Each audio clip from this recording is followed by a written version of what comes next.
दोस्तों नेपाल में चाइना ने अपना गंदा खेल एक बार फिर शुरू कर दिया है। आपको याद होगा इस साल की शुरुआत की बात होती है।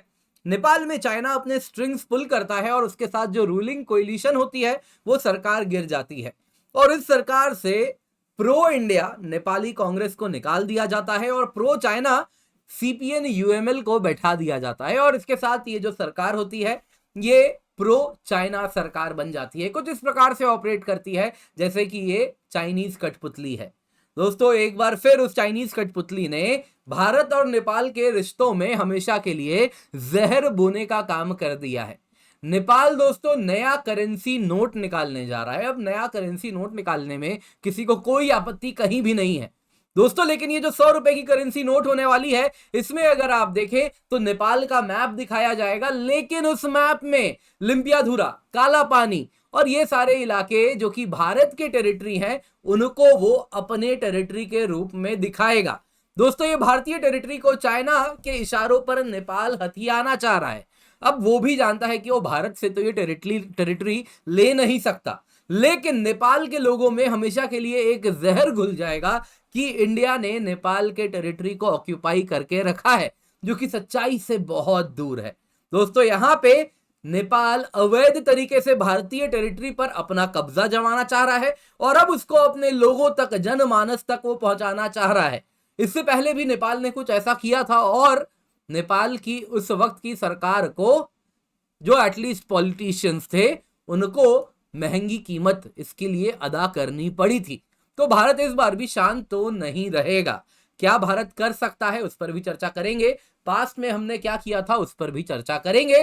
क्या है ये पूरा न्यूज, आइए आज के इस वीडियो में इसी पर चर्चा करते हैं। क्या है चाइना का असली मकसद, क्या इंडिया कर सकता है, एक एक चीज पर आज के वीडियो में चर्चा करेंगे। इससे पहले आगे बढ़े आप लोगों से निवेदन है हमें अलग अलग सोशल मीडिया हैंडल्स पर फॉलो करें। आप हमें भारत संवाद 11 पर जुड़ सकते हैं और साथ ही साथ इस वीडियो को लाइक कर दें, शेयर कर दें, भारत संवाद को सब्सक्राइब कर दें, बेल आइकन जरूर दबा दें। दोस्तों फ्राइडे की बात है, नेपाल ने अनाउंस किया वो नए 100 रुपए का करेंसी नोट निकालेगा। अब दोस्तों इस करेंसी नोट पे वो नया मैप भी निकालेगा जिसमें लिपुलेख, लिम्पियाधुरा, काला पानी टेरिटरीज को वो अपना टेरिटरी दिखाएगा। दोस्तों ऐसा नहीं है, इससे पहले भी जब नेपाल ने ऐसा प्रयास किया था, भारत ने साफ साफ कहा था कि ये तो जी आर्टिफिशियल इनलार्जमेंट है। अपने अनुसार आप अपना कॉन्स्टिट्यूशन बदल के किसी के भी टेरिटरी को अपना थोड़ी दिखा दोगे। ये आप गलत कर रहे हो, इंडिया ने नेपाल को तब भी कहा था। दोस्तों इस बार वापस अब नेपाल करेंसी नोट में यही मैप को दिखाने वाला है और यह फैसला उसके प्राइम मिनिस्टर पुष्प कमल दहल प्रचंड ने अपने काउंसिल ऑफ मिनिस्टर्स के साथ बैठक करके यह फैसला लिया है, जिसमें लिपुलेख, लिम्पियाधुरा, काला पानी उसके नए 100 रुपए के करेंसी नोट में देखने मिलेगा। दोस्तों नेपाल भारत के कुछ 4 टेरिटरीज को इन टोटल क्लेम करता है, लिम्पियाधुरा, काला पानी, लिपुलेख और सुस्ता। दोस्तों ये टेरिटरी की ये जो क्लेम की शुरुआत है, नेपाल कहता है ये ट्रीटी ऑफ सुगौली जो 1816 की है उसके अनुसार वो अपने इस पूरे इलाके को, लिम्पियाधुरा, काला पानी, लिपुलेख को क्लेम करता है। अब दोस्तों होता क्या है कि ये यहाँ पे आप देख रहे हो दोस्तों, ये महाकाली नदी है। अब एज पर दी जो गुरखा एक्सपेंशन वॉर के दौरान, एंग्लो नेपाली वॉर के दौरान जो ट्रीटी थी, ट्रीटी ऑफ सुगौली, उसके अनुसार साफ साफ कहा गया था ये जो काली नदी है इसका पश्चिम में जो इलाका है वो भारत का है और इसके जो पूर्व में इलाका है वो नेपाल का होगा। अब दोस्तों यहां पे इंडिया कहता है कि जो काली नदी है वो काला पानी स्प्रिंग से ओरिजिनेट करती है, तो आप वहां से देखेंगे उसके वेस्ट में जो इलाका होगा वो भारत का होगा। लेकिन नेपाल कहता है नहीं जी, काला पानी स्प्रिंग से नहीं, काली नदी तो लिम्पियाधुरा से ओरिजिनेट करती है और इसलिए लिम्पियाधुरा, लिपुलेख, काला पानी इलाका आप अगर देखें तो वो नेपाल का है, जो कि पूर्ण रूप से गलत है। इसके सिवा दोस्तों अगर आप सुस्ता टेरिटरी की बात करें तो ये गंडक नदी, उसी की ट्रिब्यूटरी है नारायणी, उसके चेंज ऑफ कोर्स से हुआ है। इसमें क्या है दोस्तों की जो ट्रीटी के अनुसार क्या था कि ये जो गंडक नदी है, जैसा आप यहाँ पर नारायणी नदी देख रहे हैं, इसके जो ईस्ट में इलाका है, नदी के जो ईस्ट बैंक में इलाका है वो भारत का होगा, वेस्ट बैंक का इलाका नेपाल का होगा। अब नदी कभी ऐसे चला करती थी, कभी ऐसे चलती थी, लेकिन नदी अपना कोर्स बदल लेती है और कुछ ऐसे चलने लगती है और इस वजह से ये सुस्ता जो कभी वेस्ट बैंक में था अब ईस्ट बैंक में हो जाता है और इस वजह से ये भारत का हो जाता है। अब दोस्तों यहाँ पे सुस्ता से ज्यादा प्रॉब्लम सबसे ज्यादा लिम्पियाधुरा, काला पानी, लिपुलेख को है, क्योंकि इसको नेपाल क्लेम करने लगा है और क्लेम भी अगर आप देखें तो अपने कॉन्स्टिट्यूशन को अमेंड करके कर रहा है। कैसे कर रहा है अभी आपको बताऊंगा, लेकिन ये समझ जाइए ये पूरा मामला फोरफ्रंट में क्यों आ रहा है। यहां पे दोस्तों सब कुछ चाइना का गेम प्लान है। ये आप अगर देखें तो चाइना एक टेरिटोरियल डिस्प्यूट क्रिएट करना चाह रहा है, और ये टेरिटोरियल डिस्प्यूट जो कि ऑलरेडी क्रिएट हो चुका है, ये आर्टिफिशियली मैन्युफैक्चर्ड डिस्प्यूट है। अब ये जब आ चुका है फोरफ्रंट पे तो जनता इसको भूल रही थी, ठंडे बस्ते में डाल दिया गया था, लेकिन अब जब ये नोट में आएगा तो जनमानस में वापस से ये जो टेरिटरी को लेके जो अंदर में फीलिंग होती है वो बड़ी मजबूत होती है। कोई भी पॉलिटिकल पार्टी फिर कल को पावर में आ जाए, वो ये टेरिटरी वाली फीलिंग को नहीं हटा सकती कि इंडिया ने तो हमारे टेरिटरी को हथिया के रखा है। कोई पॉलिटिकल पार्टी ये हिम्मत नहीं कर सकती कि नहीं जी इंडिया को लेने दो, या इंडिया का है, हम बेकार में कह रहे हैं हमारा है। जिस दिन कोई भी पॉलिटिकल पार्टी ऐसा बात कर देगी उस दिन उसका पॉलिटिकल करियर खत्म हो जाएगा। तो यही वाली feeling, anti India feeling China के जनमानस में फैलाने का प्रयास वहां की जो सरकार है चाइना के इशारों पे कर रही है। परमानेंट डिवाइड हो जाए इंडिया और नेपाल के बीच में। नेपाली पॉलिटिशियंस चाइना के हाथों में कठपुतली का काम कर रहे हैं। दोस्तों चाइना के ही इशारों पे जब केपी शर्मा ओली प्रधानमंत्री था, ये जब भारत आता है तो अपने आप को केपी शर्मा बुलवाता है, अदरवाइज वहां पे वो कम्युनिस्ट केपी ओली बोलता है खुद को।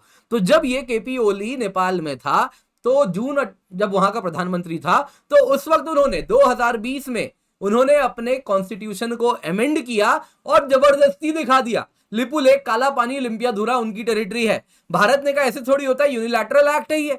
आप अपने हिसाब से अपना कॉन्स्टिट्यूशन अमेंड करके किसी के भी कल को कह दो वॉशिंगटन तुम्हारा है तो तुम्हारा हो जाएगा, बीजिंग कह दोगे तुम्हारा है तो तुम्हारा हो जाएगा। ये तो यूनिलैटरल एक्ट है, ऐसे थोड़ी चलता है। ये artificial enlargement of Nepal territory है, इंडिया ने साफ साफ कहा, लेकिन उसके बावजूद उन्होंने ये कार्य को अंजाम दिया। पास्ट में इंडिया ने कैसे इस चाइना के पपेट को हैंडल किया आइए जानते हैं, तो उससे हम समझ सकेंगे इंडिया अब क्या करेगा। दोस्तों 2018 से 2020 की बात है, केपी ओली पावर में आ जाता है, प्रधानमंत्री बन जाता है। भारत समझ जाता है कि भाई अब तो यही प्रधानमंत्री है, इसी से कहीं ना कहीं हमें काम निकलवाना है। तो इंडिया उसके साथ भी अपने टाइज को मजबूत करने का प्रयास करता है, कॉर्डियल रिलेशनशिप बनाना चाहता है। वो भारत 6 दिन के दौरे पर भी आते हैं।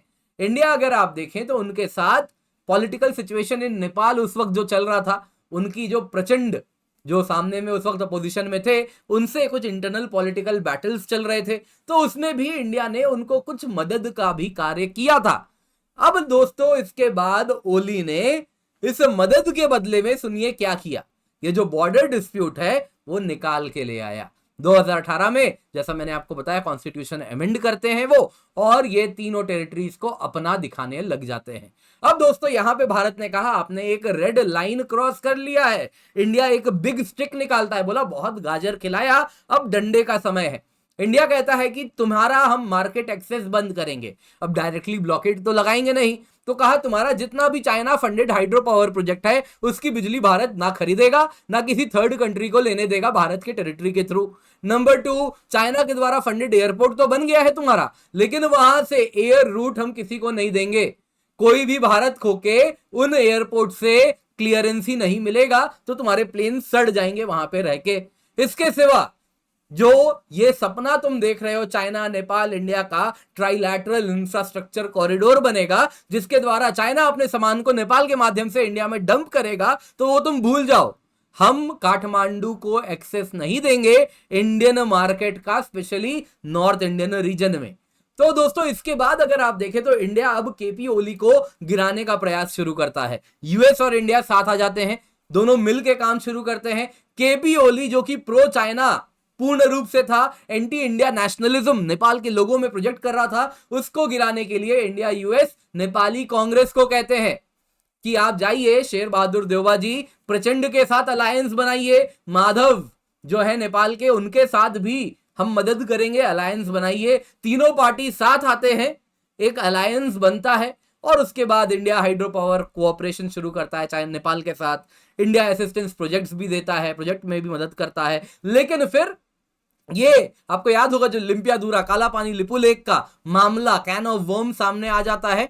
वो मामला इंडिया ठंडे बस्ते में डलवा देता है। ये जितने भी पॉलिटिशियन होते हैं कहते हैं इस पे ना चर्चा करेंगे ना कुछ बोलेंगे, क्योंकि अगेंस्ट तो हम बोल नहीं सकते, बोलेंगे तो लोग विरोध में हो जाएंगे, तो इसको ठंडे बस्ते में डाल दिया जाता है। लेकिन फिर वापस चाइना वही स्ट्रिंग्स पुल करता है और ये अलायंस जो होती है जिसमें नेपाली कांग्रेस होता है, प्रचंड होता है, ये सब होते हैं, इन सब की जो सरकार होती है वो गिरा देता है चाइना। और अब अगर आप देखें तो प्रो चाइना सरकार वापस आ चुकी है। लेकिन एक बात तो क्लियर है, ये जो कर रहे हैं नेपाल में, ये रेड लाइन को वापस इन्होंने क्रॉस किया है।